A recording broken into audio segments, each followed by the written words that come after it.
Washington, after days of silence about whether Turkey will be punished for accepting a Russian-made air defense system, U.S. President Donald Trump reluctantly seemed to agree Turkey will now be cut off from the F-35. Though Washington has repeatedly warned that the Russian system, the S-400, is incompatible with NATO systems and is a threat to the F-35, Trump expressed sympathy toward Turkey's decision. Trump portrayed the Obama administration as refusing to sell Turkey an American alternative, the Patriot missile defense system, until after the S-400 purchase was complete. So what happens is we have a situation where Turkey is very good with us, very good, and we are now telling Turkey that because you have really been forced to buy another missile system, we're not going to sell you the F-35 fighter jets, Trump said. It's a very tough situation that they're in, and it's a very tough situation that we've been placed in, the United States. Right? Double quotation mark. With all of that being said, we're working through it, but it's not really fair, Trump added. Because they bought a Russian system, we're not allowed to sell them billions of aircraft. It's not a fair situation. Right? Double quotation mark. The administration's delayed response has fueled speculation Trump was looking to avoid a fight with Turkish President Recep Tayyip Erdogan, whom he has sympathized with in the past. And notably, the president did not say whether he would impose sanctions on Turkey under the Countering America's Adversaries Through Sanctions Act, or CAATSA. But members of Congress this week said the law is very clear, Trump has no choice but to sanction its NATO ally.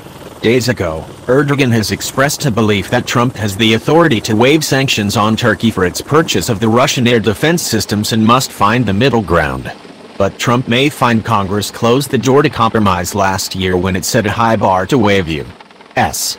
sanctions on countries that buy Russian weapons. Lawmakers from both parties said the waiver language was included to accommodate allies India and Vietnam. It was tailor-made not to let Turkey off the hook for its purchase of the S-400, and a waiver would be impermissible under current circumstances. The White House, under the law, will instead have to choose from the law's menu of sanctions, several lawmakers said. There's wide latitude about what to do about the sanctions, but the sanctions certainly need to be put in place, Oklahoma Republican Senator James Lankford, R. Oklahoma, a Turkey critic and one of the lawmakers involved in drafting the waiver provision, said Tuesday. For years, the U.S. and other NATO allies have expressed alarm that plugging the Russian system into the alliance could lead to data leaks and security breaches, voicing fears it would allow Russia to gain information about the stealthy F-35 fighter. The Turkish Defense Ministry on July 12 announced it has received the first pieces of the S-400 at Murted Air Base, near Ankara. That delivery was marked as a trigger for sanctions against Turkey and breaking point for its participation in the F-35 program. The Pentagon initially called a press briefing the morning of July 12, then rescheduled it for later that day. It was eventually postponed indefinitely.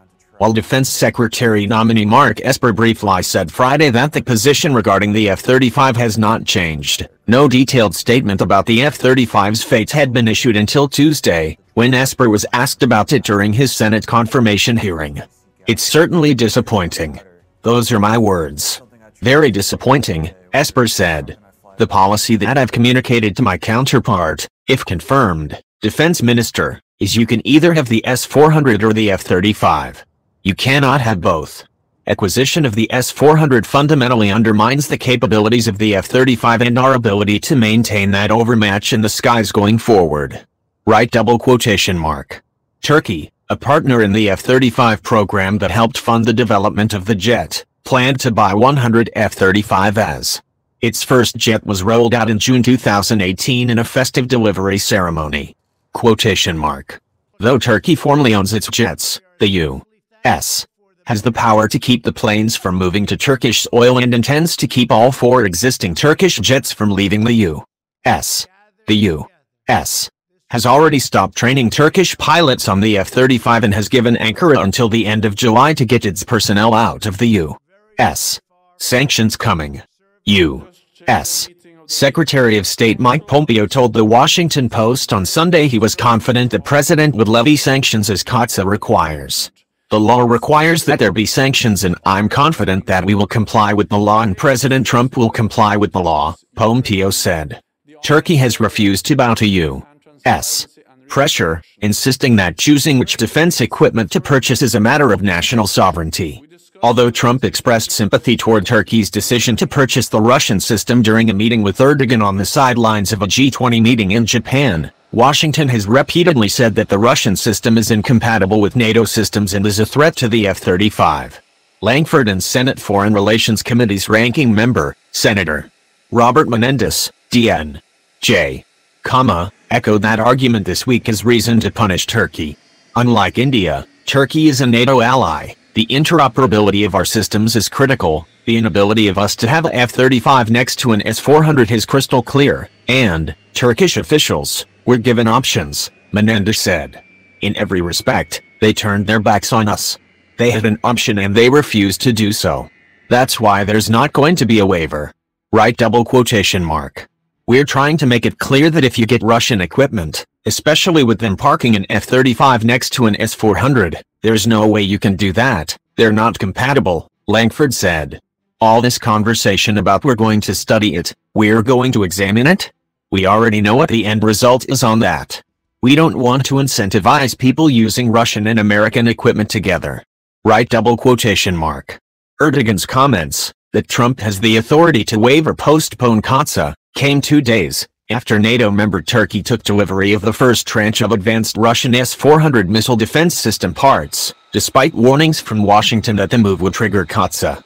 Since this is the case, it is Trump who needs to find the middle ground, Erdogan told Turkish journalists, per Reuters. In 2017, Congress overwhelmingly passed COTSA, which was aimed at punishing Moscow for meddling in the 2016 U.S. election by targeting its defense and energy businesses. If the president determines a person has engaged in a significant transaction with the defense or intelligence sectors of the Russian government, the president must choose to enact 5 from a dozen types of sanctions it outlines. Congress passed the subsequent waiver after lobbying by then Defense Secretary Jim Mattis. He argued the sanctions offer no flexibility for allies in Asia who still needed to deal with Russia to maintain their older equipment. The language inserted in the 2019 National Defense Authorization Act offers a national security waiver, but only if Trump certifies the transaction would not be with an entity that directly tied to cyber intrusions, endanger U.S. multilateral alliances or operation, increase the risk of compromising U.S. defense systems, or negatively impact defense cooperation with the country in question. The president also must certify that the country is taking steps to reduce the share of Russian-produced arms and equipment in its total inventory or is cooperating with the U.S. on other matters critical to U.S. national security. As of yet, the administration has not used this waiver authority. It was drafted very stringently, Senator Jack Reed, D.R.I., and the Senate Armed Services Committee's ranking member, said of the waiver language. Middle ground would be very difficult because we have made it clear repeatedly, myself and my colleagues, that if Turkey is going to buy the S-400, they cannot have the F-35, and similarly the language of COTSA suggests sanctions have to be applied. Right? According to the Center for a New American Securities Neo-Beit-Tadaya, the COTSA waiver was written so it could not be granted to Turkey. Still, Trump could act unilaterally, more or less daring Congress to take action legislatively to ramp up sanctions, he said. They would be the only state that would be getting the S-400 and part of a multilateral alliance where we would be introducing technology that would be put at risk, Beit-Tadaya said. So the reputational risk Trump would be taking by granting a waiver would be quite high, especially because the Pentagon and State Department have said, essentially, they want the sanctions. Right? If Trump were to attempt to provide a waiver, he would see a strong bipartisan response, according to Senator Ben Cardin, DMD, and a senior member of Senate Foreign Relations Committee. I would think there is support in Congress to do everything we can to make sure there is no waiver. Turkey's been on notice on this, and it's a pretty clear violation. Right? Sanctions would mark a new low in the already tense relations between Turkey and the U.S. Last year, the United States imposed sanctions on Turkey over its detention of an American pastor, triggering a Turkish currency crisis. Because COTSA provides an array of options, Trump could opt for lighter sanctions or target members of Turkey's defense apparatus who have little or no connection to U.S. financial systems anyway, Beytiaya said. There is a menu of options and there could be something that's not the death penalty for the Turkish economy, Beytiaya said.